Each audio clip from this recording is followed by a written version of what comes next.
Hello everyone, welcome to तासु academy. आप सभी व्यूअर का बहुत बहुत स्वागत है। वीडियो शुरू करते हैं करंट अफेयर 2020 का, जिसका जीके क्विज 3 है।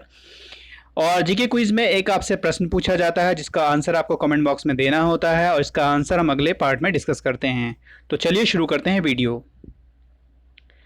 कल के जीके का प्रश्न था कि बाबर नामा का फारसी में अनुवाद किसने किया था। तो बाबर नामा का फारसी में अनुवाद किया था अब्दुल रहीम खान खाना ने। अब्दुल रहीम खान खाना ने बाबरनामा का फारसी में अनुवाद किया था। और एक बात आप लोग यहाँ और याद रखें कि जो इंग्लिश में अनुवाद जो किया था, इंग्लिश में बाबरनामा का जो अनुवाद किया था उसका नाम था लेडेन और रस्किन। तो लेडेन और रस्किन ने इंग्लिश में अनुवाद किया था और इस क्वेश्चन का आंसर होगा अब्दुल रहीम खान खाना ने बाबरनामा का फारसी में अनुवाद किया था। अब देखते हैं कि आज के जीके का प्रश्न क्या है। तो आज के जीके का प्रश्न ये है कि मीठी वृद्धि काफ़ी इंपॉर्टेंट है, काफ़ी बार पूछा गया है, बहुत इंपॉर्टेंट क्वेश्चन है। परमाणु ऊर्जा संयंत्र किस देश के सहयोग से बना है? तो इसका आंसर आप लोग कमेंट बॉक्स में जरूर दीजिएगा। भारत में विदेशी उपग्रह के निर्माण हेतु अनंत टेक्नोलॉजी लिमिटेड यानी एटीएल बोलते हैं, अनंत टेक्नोलॉजी लिमिटेड द्वारा किस देशों के साथ 6 उपग्रहों के निर्माण हेतु समझौता किया गया है? तो ये किया गया है आपका ऑप्शन 4 सही है, यानी 1 स्वीडन के द्वारा और 3 यानी फ्रांस के द्वारा। तो ये 6 उपग्रहों का जो निर्माण समझौता किया गया है वो स्वीडन और फ्रांस, ये 2 देशों के बीच में जो है समझौता निर्माण हेतु किया गया है। इसका उद्देश्य क्या करने का क्या उद्देश्य है कि भारत में आंतरिक क्षेत्र में निजी क्षेत्र को बढ़ावा देना है। भारत जो है, इंडिया जो है अपना, वो निजी क्षेत्रों में अंतरिक्ष को बढ़ावा देना है। और एटीएल जो है विदेशी उपग्रह निर्माण करने वाली पहली भारतीय कंपनी है। तो एक बात ये भी ध्यान रखें कि विदेशी उपग्रह निर्माण करने वाली पहली भारतीय कंपनी का नाम है एटीएल यानी अनंत टेक्नोलॉजी लिमिटेड। कहां पर ई गवर्नेंस पर 23वीं राष्ट्रीय सम्मेलन के दौरान ई गवर्नेंस को पुरस्कृत करने हेतु राष्ट्रीय ई गवर्नेंस अवार्ड 2020 प्रदान किए गए हैं? तो किस जगह पर जो है राष्ट्रीय ई गवर्नेंस अवार्ड प्रदान किए गए हैं? तो वो जगह है मुंबई, यानी मुंबई में जो है 23वां राष्ट्रीय गवर्नेंस अवार्ड 2020 दिया गया है।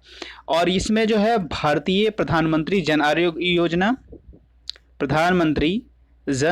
योजना में री इंजीनियरिंग के लिए गोल्ड अवार्ड दिया गया है। री इंजीनियरिंग के द्वारा डिजिटल परिवर्तन के लिए प्रधानमंत्री जन आरोग्य योजना को गोल्ड अवार्ड दिया गया है। और भारत निर्वाचन आयोग को री इंजीनियरिंग के लिए सिल्वर द्वारा डिजिटल परिवर्तन अवार्ड दिया गया है।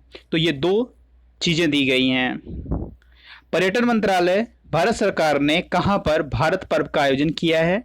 तो भारत पर्व का आयोजन किया है न्यू दिल्ली में किया। न्यू दिल्ली में कहां पे किया ये भी याद रखें, लाल किले से किया है। न्यू दिल्ली के लाल किले से किया है, काफ़ी इंपॉर्टेंट है। और उसका विषय जो रहा है एक भारत श्रेष्ठ भारत और महात्मा गांधी के 150 वर्ष का समारोह। तो ये जरूर याद रखेंगे। इनका उद्देश्य क्या है? उद्देश्य ये है पर्यटन स्थलों की यात्रा के लिए प्रोत्साहित करना तथा देखो अपना देश भावना को संचार करना है, यानी उसको फैलाना है। देखो अपना देश ये करना है और पर्यटन स्थलों की यात्रा को प्रोत्साहित करना है। तो इन 2 चीज़ों के लिए भारत पर्व का आयोजन नई दिल्ली के लाल किले से किया गया है।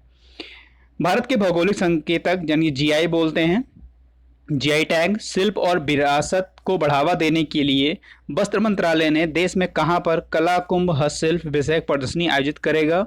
तो ये करेगा आपके कोलकाता और चेन्नई दोनों में, कोलकाता और चेन्नई दोनों जगह पे करेगा ये।